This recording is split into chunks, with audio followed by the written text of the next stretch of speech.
Hello दोस्तों, welcome है आपका हमारे यूट्यूब चैनल में।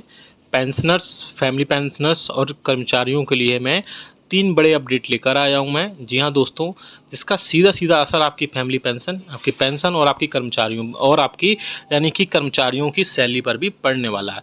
तो पहली बड़ी अपडेट देता हूं मैं जुलाई 2023 से महंगाई भत्ते और महंगाई राहत में बढ़ोतरी के लेकर के, जिसकी अपडेट अभी अभी आ चुकी है। यहाँ दोस्तों, मिनिस्ट्री ऑफ श्रम मंत्रालय के श्रम ब्यूरो की तरफ से बड़ी अपडेट आ चुकी है। पहली अपडेट, बड़ी अपडेट मैं वो आपको देने वाला हूँ। दूसरी बड़ी अपडेट है आपके पेंशन में बढ़ोतरी को लेकर के। जी हाँ दोस्तों, आपको पता है कि 80 ईयर्स में बढ़ोतरी 20% होती है। इसके अलावा भी बहुत सारी इसमें अलग अलग लेवल में बढ़ोतरी की बात की जा रही है, वो भी मैं डिटेल में इस वीडियो में बात करने वाला हूँ। साथ ही साथ तीसरी बड़ी बढ़ोतरी है आपकी डीए जब या डीआर जो है जब 50% क्रॉस करेगा। जैसे ही अब क्रॉस करने वाला है तो उस पर आपको यानी पेंशनर्स और फैमिली पेंशनर्स को 50% बढ़ोतरी होने के बाद में आपको क्या क्या मिलने वाला है, तो सारी चीज़ें डिटेल में बताएंगे। बहुत ही इंपॉर्टेंट ये वीडियो होने वाला है, इसलिए इस वीडियो को पूरा लास्ट तक देखिएगा। बने रहिए आप हमारे चैनल पर इसी तरीके से। और अगर चैनल पर पहली बार आएँ तो चैनल को ज़रूर सब्सक्राइब करेगा। साथ ही साथ आप हमारी वीडियोज़ की लेटेस्ट जो नोटिफिकेशन होती है वो आप तक पहुँचे, उसके लिए आप घंटे के निशान को भी प्रेस करिएगा। बहुत सारे पेंशनर्स की कंप्लेंट रहती है कि हमारी जो न्यूज़ हैं वो अपडेट नहीं होती हैं। बेसिकली आपको थोड़ा सा टेक्निकल चीज़ में बता दूं कि आपने चैनल को सब्सक्राइब तो कर रखा होता है लेकिन बेल आइकन को प्रेस नहीं कर रखा होता है। तो आपको चैनल को सब्सक्राइब करने के बाद में बेल आइकन भी प्रेस करना होता है, तभी जैसे ही हम वीडियो अपलोड करते हैं यूट्यूब पर वैसे ही आपको नोटिफिकेशन मिल जाता है। अदरवाइज़ क्या होता है, वो नोटिफिकेशन कई दिनों बाद डिले हो जाता है, कभी कभी तो वो 4 से 5 दिन बाद भी पहुंचता है और कई बार उसमें महीनों भी लग जाते हैं। तो जब वो वीडियो आप देखते हैं तो आपको लगता है कि ये जो न्यूज़ है या अपडेट्स है वो बहुत लेट हो चुकी है, लेकिन ऐसा नहीं होता है। इसलिए आपको बेल आइकन को भी प्रेस करना है, पहले सब्सक्राइब करना है, देन आपको बेल आइकन को भी प्रेस करना है। चलिए पहली बड़ी खबर की तरफ लेके चलते हैं। आप सभी को पता है कि all India consumer price index का जो डेटा है वो हर मंथ में आ जाता है, लास्ट वर्किंग डे में। तो इस मंथ में भी आ चुका है और काफ़ी दिन भी हो चुके हैं। तो उसका जो डेटा निकल कर आया है वो काफ़ी पॉजिटिव जो है इंडिकेशन मिल रहा है कि आपका महंगाई भत्ते और महंगाई राहत में सीधे सीधे अब जुलाई 2023 से 4 से 5% की बढ़ोतरी देखने को मिल सकती है। जी हाँ दोस्तों, अगर 4% की इसमें बढ़ोतरी हो जाती है तो कम से कम 4% बढ़ोतरी होना तो तय माना जा रहा है।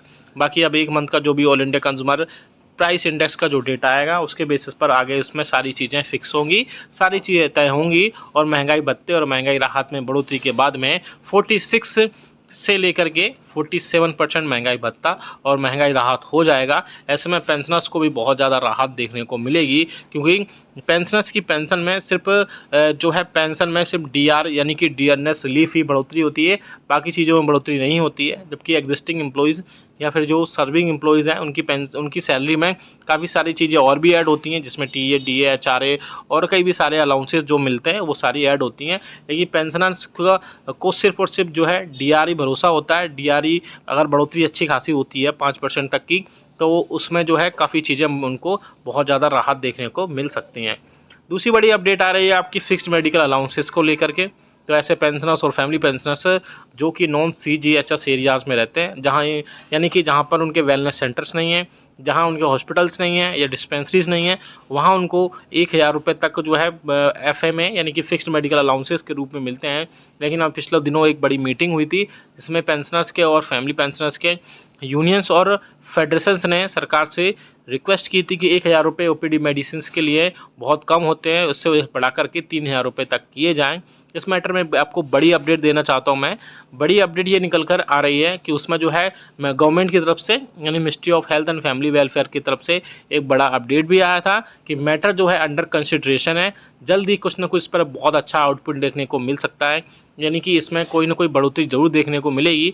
क्योंकि 1000 रुपये वाकई में कर्मचारियों और पेंशनर्स के महंगाई भत्ते और महंगाई राहत के रूप में जो होते हैं उसमें जो आपके फिक्स्ड मेडिकल अलाउंसेस जो होता है 1000 रुपये वो कम होता है, क्योंकि अभी मेडिसिन की कॉस्ट बढ़ चुकी है और 1000 रुपये में वो सारी कीमतें कंप्लीट नहीं हो पाती हैं, जिसके चलते कम से कम मुझे लगता है इसमें 2500 रुपये तक की बढ़ोतरी पॉसिबल हो सकती है। लेकिन अभी कोई भी ऑफिशियल स्टेटमेंट ऐसा नहीं जारी किया गया है, लेकिन ministry of health and family welfare की तरफ से मैटर को अंडर कंसिडरेशन दिया गया है। इसमें कोई ना कोई पॉजिटिव जो है निकल कर जरूर आएगा। तीसरी बड़ी जो खबर है वो पेंशनर्स की फैमिली पेंशन को लेकर के है। जैसा कि आप सभी को पता है कि पेंशनर्स की फैमिली पेंशन में 60 से लेकर 79 ईयर्स के बीच में कोई भी बढ़ोतरी नहीं की जाती है। तो ऐसे में उनको फिर 80 ईयर्स के बाद में उनकी बेसिक फैमिली पेंशन में सीधे सीधे 20% की और 100 ईयर होने पर सीधे सीधे उसमें 50% की बढ़ोतरी कर दी जाती है। लेकिन ऐसे पेंशनर्स इस बीच सबसे ज़्यादा होते हैं जो 60 ईयर से लेके 79 ईयर्स के बीच में होते हैं, और उनके सिर्फ डीए में बढ़ोतरी होती है और बाकी चीज़ों में बढ़ोतरी नहीं है, डीआर में बढ़ोतरी होती है और बाकी चीज़ों में बढ़ोतरी नहीं की जाती है। तो ऐसे में पेंशनर्स की पेंशन में बढ़ोतरी से रिलेटेड बहुत सारी चीज़ें अपडेट होती रहती हैं।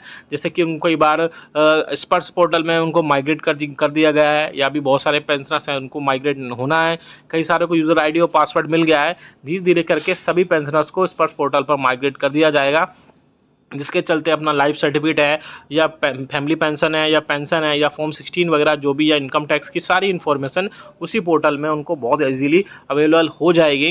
हालांकि पेंशन में बढ़ोतरी की बात करें तो बीच बीच में ऐसी खबरें आती रहती हैं कि सरकार जो है 60 से 65 साल में 5%, 65 से 70 साल में जो है फिर से 5%, और 70 से 75 साल में फिर से 5% की बढ़ोतरी करे, जिससे 5-5 साल की बढ़ोतरी होने पर 5-5% की इसमें बढ़ोतरी होनी चाहिए, जिससे पेंशनर्स को थोड़ा सा राहत मिल सकती है। लेकिन इसमें भी अभी वही है कि इसमें कोई भी ऑफिशियल स्टेटमेंट नहीं जारी किया गया है। इसमें सिर्फ मीडिया में अभी ऐसी खबरें आती रही हैं, जो मीडिया में जो खबरें आ रही हैं उनकी माने तो पेंशनर्स की पेंशन में बढ़ोतरी पॉसिबल है, लेकिन अभी इस तरफ से कोई भी ऑफिशियल स्टेटमेंट जारी नहीं किया गया है। और तीसरी बड़ी जो अपडेट आ रही है वो आ रही है, जब डीआई और डीआर जो है जैसे ही नेक्स्ट इंस्टॉलमेंट में यानी कि जनवरी 2024 में 50% तक क्रॉस करेगा, तो उसमें पेंशनर्स को या बोल सकते हैं कर्मचारियों को, सर्विंग एम्प्लॉयज़ को क्या क्या बढ़ोतरी के रूप में देखने को मिल सकता है। तो मैं आपको बता दूं कि इसमें पेंशनर्स को कुछ नहीं मिलने वाला है, सिर्फ जो सर्विंग एम्प्लॉयज़ या कर्मचारी हैं उनको एचआरए के रूप में फिर से 1%, 2% और 3% की बढ़ोतरी एक्स, वाई और जेड सिटीज़ के रूप में होने वाली है। आप सभी को पता है कि जैसे डीए 25% हुआ था तो 7%, तो इसमें 8% और 16% और 24% के रूप में कर्मचारियों के एचआरए में बढ़ोतरी की गई थी। सेम वैसे ही फिर से 7th पे कमीशन के रिकमेंडेशंस के हिसाब से फिर से इसमें 50% डीए में बढ़ोतरी होने पर फिर से इसमें बढ़ोतरी होगी, जो अभी इस टाइम पे 9 और इसके बाद में 18 और 27% बढ़ोतरी हुई थी, वो फिर से 10%, 20% और सबसे ज़्यादा जो बढ़ोतरी होगी वो एक्स सिटीज़ के कर्मचारियों के लिए होगी। उसमें 27 से लेकर के सीधे सीधे फिर से उसमें बढ़ोतरी होगी, और 3% बढ़ोतरी होने के बाद में उनको फिर से 30% तक एचआरए मिलेगा। लेकिन पेंशनर्स के इसमें कुछ भी बढ़ोतरी नहीं की जाएगी। तो ये वीडियो बहुत इंपॉर्टेंट था, अच्छा लगा तो लाइक करिएगा, शेयर सभी के साथ करिएगा, साथ ही साथ कमेंट करके बताइएगा कि आपकी बेसिक